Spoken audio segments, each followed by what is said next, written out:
Hey there. Welcome to this episode of the Celebrate Brave podcast. I'm going to start this episode off with a trigger warning. I'm going to be talking today about gun violence, loss, death, and grief. Part of being brave is engaging with content and ideas that challenge you. Part of being brave is choosing when that moment elevates you, supports you, and stretches you in the best ways. I offer you to please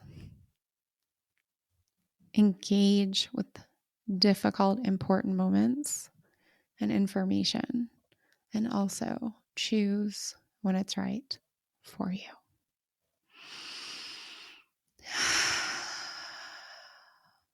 Now, this episode is not going to have the fun music to come in the intro. It's not going to have the fun music to go out in the outro. It's going to be messy. It's going to be real. It's going to be my response to the 10th anniversary today, December 14th, 2022, of the school massacre, an elementary school in Newtown. I'm sharing this specifically to help you experience, to have an example of how who you are, how you think about yourself, what you believe about yourself can change in an instant.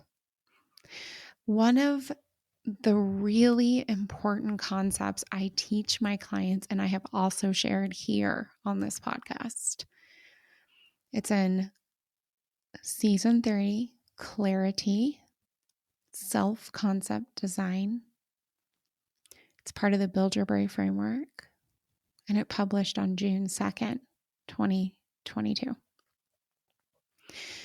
I'm not going to go into great detail, but what I will say is your self-concept design is who you want to become. And then you become her.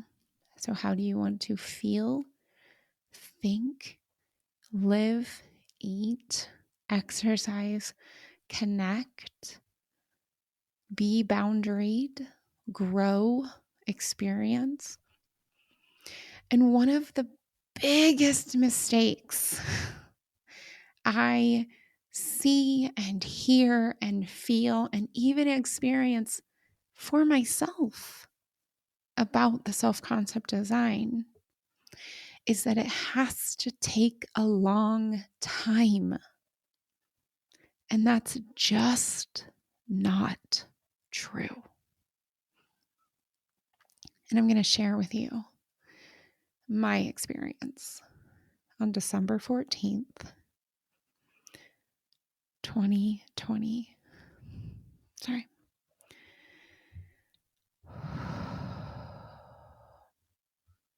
On December 14th, 2012, as an example of how a self-concept can change in an instant. So for context, for my listeners that are not in the United States, or for my listeners who are a lot younger than me, on December 14th, 2012, exactly 10 years ago, a quite young man walked into an elementary school and he murdered 26 people. 20 of them were children. He's a white man, very young, and he had access to these weapons at home.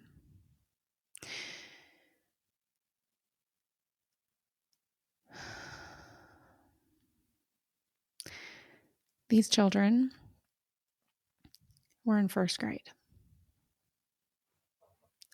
Those are the facts. he utilized a weapon of war.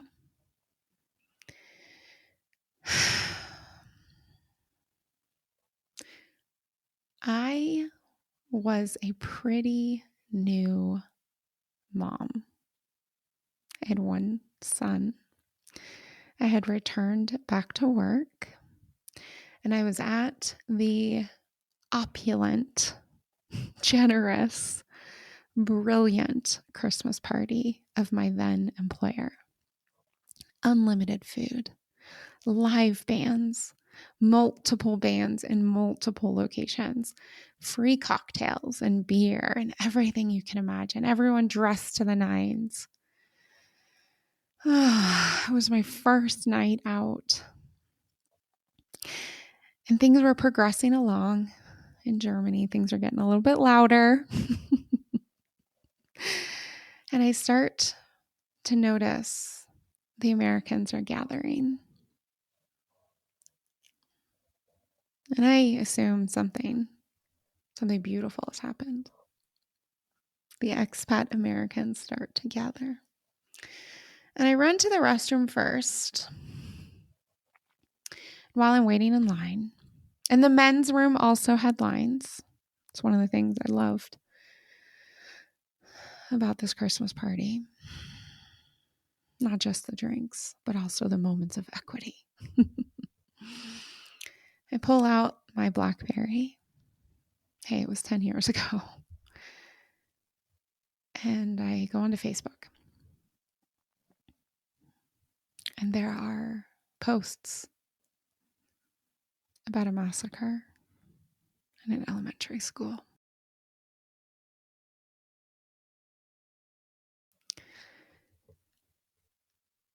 I go to the restroom. I come out. And I go to the Americans and I see this is why we're gathering. And the first picture I see is of a little boy who looks a lot like my son. Older. I think my son was maybe a little over 1 year old. Blonde, this little boy, blonde. And the message says something. Confirmed dead. And we're looking, this group of Americans, at this opulent Christmas party with a live band and people laughing and dancing, and we're all dressed so beautifully. And we start just verbalizing what we're learning. And it's late. It's so late.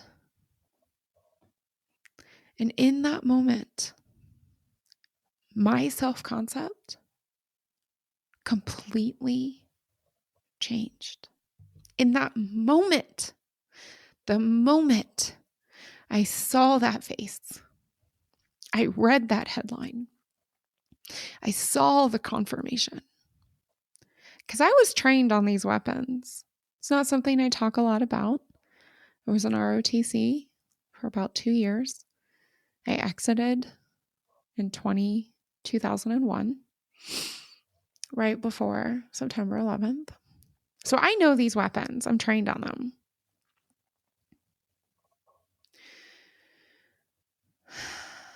But until that moment, I was not an activist.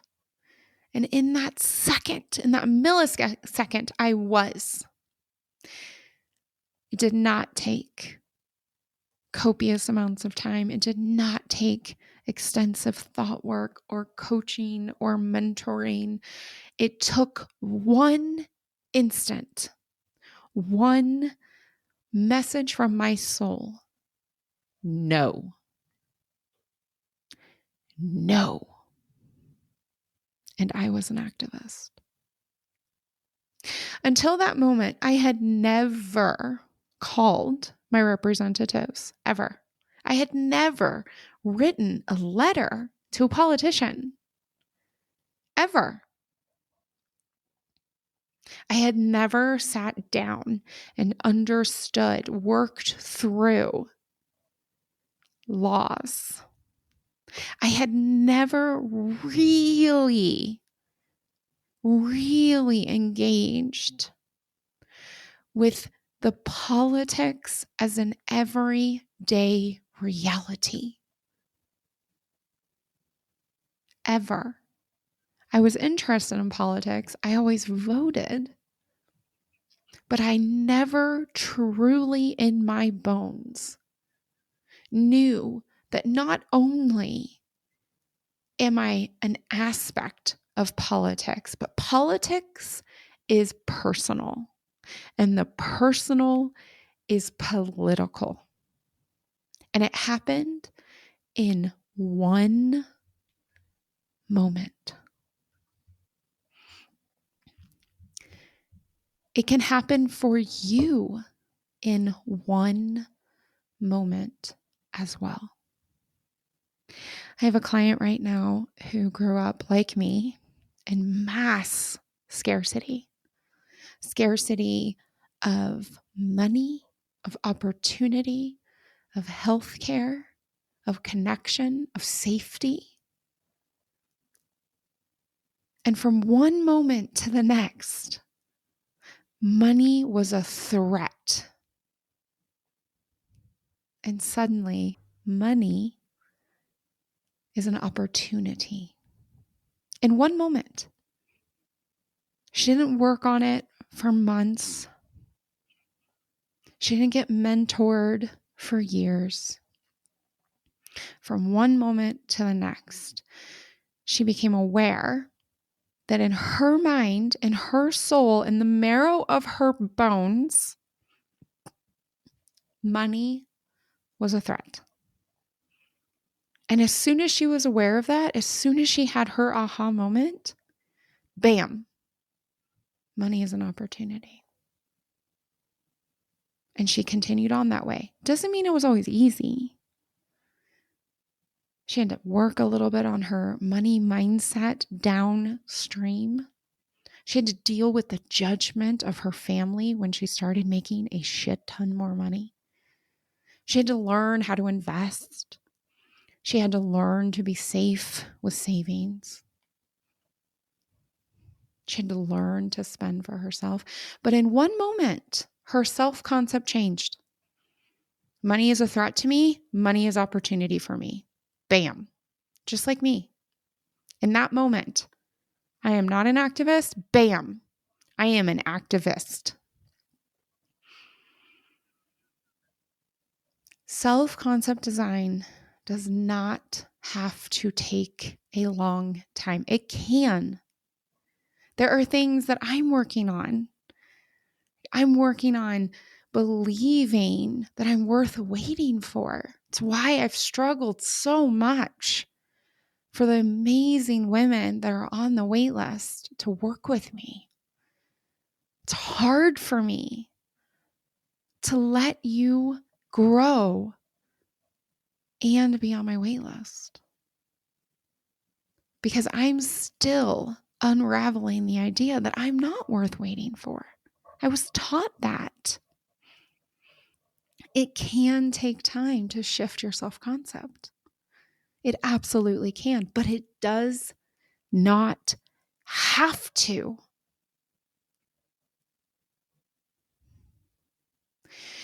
You do not need a mass tragedy to experience a flip of who you are.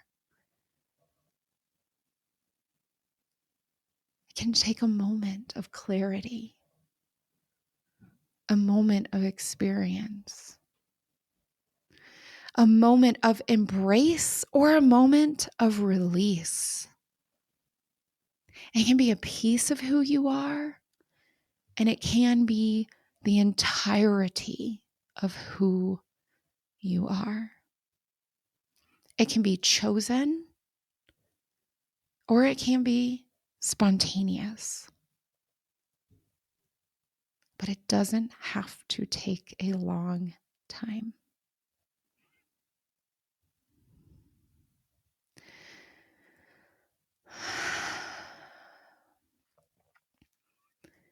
Whatever it is, whoever it is that you are trying to achieve and to become, I can help you. If this speaks to you, I can help you.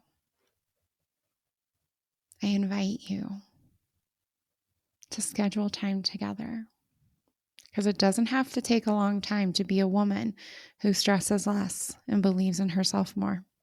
It doesn't have to take a long time to work less and to enjoy your hobbies and your relationships. It doesn't have to take a long time to earn more, for money to be options and opportunity and freedom. It can happen quickly, and I can be your partner.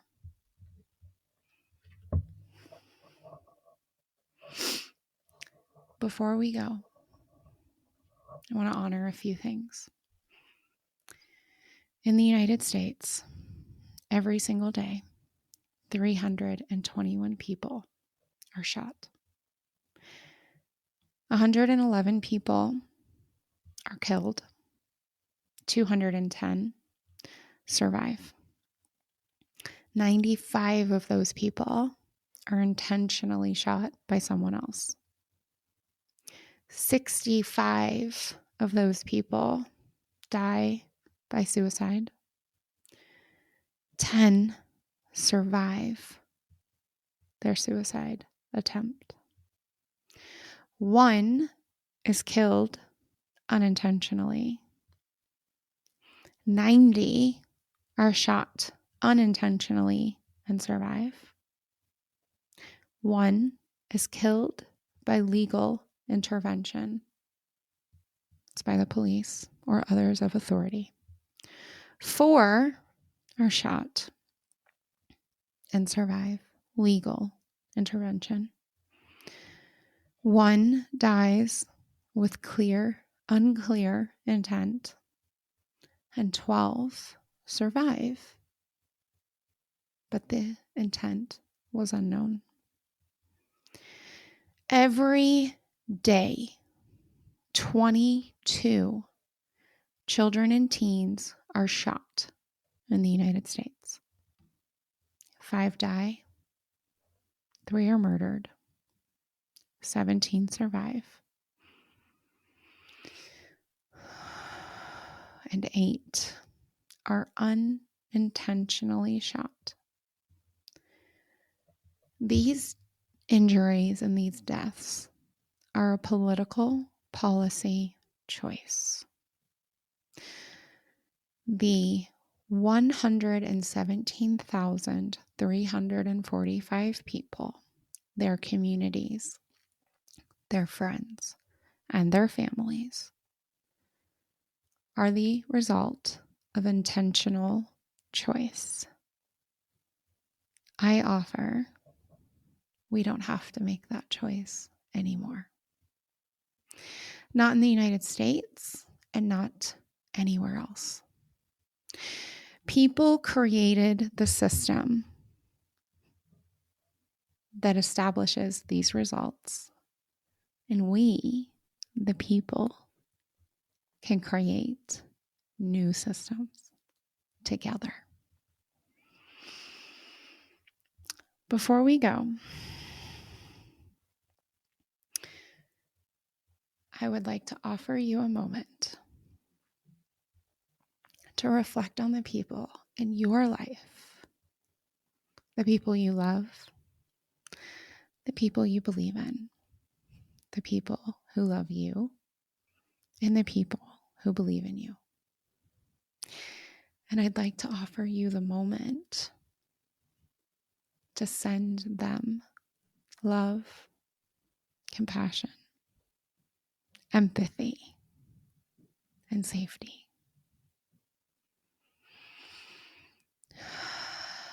You are already brave, and brave is a skill. You can build it, just like I'm building it with this very special podcast episode. Allow yourself to change in an instant. Allow yourself to embrace or release. Allow yourself to become who you wish to be in this world. This world needs who you truly are and who you can truly become.